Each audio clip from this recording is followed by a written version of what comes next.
இலங்கையின் குற்றத்தடுப்பு புலனாய்வு பிரிவினுடைய சிரேஷ்ட அதிகாரிகள் நேபாள நாட்டின் பாதுகாப்பு தரப்பினருடன் இணைந்து செயற்பட்டதன் விளைவாகத்தான் இந்த கைதுகள் இடம்பெற்றன. ஆனால் அவர்கள் நேபாள நாட்டின் புலனாய்வு அதிகாரிகள் அல்லது அங்கிருக்கக்கூடிய போலீசார் இராணுவத்தினருடன் இணைந்து செயற்பட்ட தகவல் எப்படி ஊடகங்களுக்கும் இலங்கையில் இருக்கக்கூடிய அரசியல்வாதிகளுக்கும் முந்திக் கொண்டு தெரிய வந்தது என்பது இங்கு இருக்கக்கூடிய பலமான சந்தேகமாக இருக்கின்றது. அது தொடர்பில் அரசின் நிலைப்பாடுதான் இப்போது பெரும் சந்தேகமாக இருப்பதாக அரசு துறையினுடைய தலைவராக இருக்கக்கூடிய ஜனாதிபதி அனுரகுமார் கூறுகின்றார். யார் யார் எவ்வாறான பணிகளை செய்கின்றார்கள் என்று எம்மால் அனுமானிக்க முடியாமல் இருக்கின்றது. ரத்தினபுரி மாவட்ட விசேட அபிவிருத்தி குழு கூட்டத்தில் கலந்து கொண்ட ஜனாதிபதி அவர்கள் குறிப்பிட்ட ஒரு முக்கியமான விடயம் என்னவென்று சொன்னால், இலங்கையின் பேரழிவாக ஒரு குற்றம் என்பது மாறியிருக்கின்றது.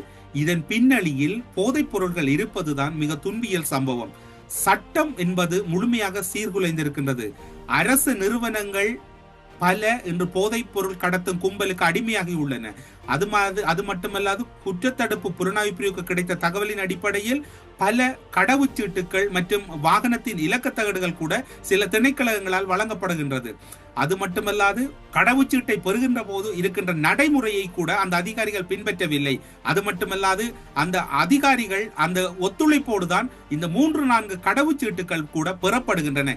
எனவே ஊழல்களுக்கும் குற்றச்சாட்டுகளுக்கும் இலங்கையில் நடைபெறுகிற நாசகார வேல்களுக்கும் அத்திவாரம் இடுபவர்களாக இலங்கையில் இருக்கக்கூடிய அரச துறையின் முக்கிய பொறுப்புகளிலேதான் இருக்கின்றவர்கள் உதவுகிறார்கள் என்று ஜனாதிபதி அவர்கள் மிகவும் வெளிப்படையாக கூறியிருக்கிறார். அதன் பின்னர் தான் இப்போது இருக்கக்கூடிய சந்தேகம் மேலும் வலுத்து நிற்கின்றமையும் குறிப்பிடத்தக்கது. ஜனாதிபதி கூறியது 100% உண்மை.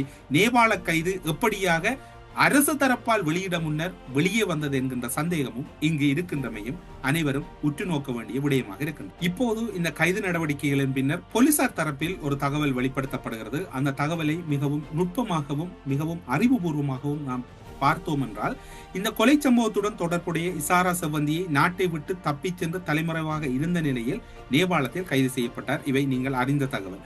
ஆனாலும் கூட நேபாள அரசாங்கத்தின் உதவியோடு தான் இந்த கைது நடவடிக்கையும் இடம்பெறுகிறது. அந்த கைது நடவடிக்கையின் போது இசாரா செவ்வந்தியும் கைது செய்யப்பட்டதாக உறுதிப்படுத்தப்படுகிறது. இசாரா செவ்வந்தி பாதாள உலக குழு கும்பலை சேர்ந்த JK பாய். இந்த பாய் தொடர்பில் தான் அவர் யாழ்ப்பாணத்தை சேர்ந்தவர் என்று கூறப்படுகிறது. அவர் 1990ஆம் ஆண்டு பிறந்திருக்கலாம் என்கின்ற ஒரு ஊகமும் முன்வைக்கப்படுகின்றது குறிப்பிடத்தக்கது. என்பவரின் உதவியுடன் படகு ஊடாக இந்தியாவுக்கு தப்பிச் சென்றிருக்கலாம். அங்கிருந்து ரயில் ஊடாக நேபாளத்துக்கு தப்பிச் சென்றிருக்கலாம். நேபாளத்திலே சொகுசு வாடகை வீடொன்றில் மலைச்சாரலான பகுதியில் இருந்தபோதுதான் அவர் கைது செய்யப்பட்டதாக போலீசார் விசாரணையில் தெரிய வந்திருக்கின்றது.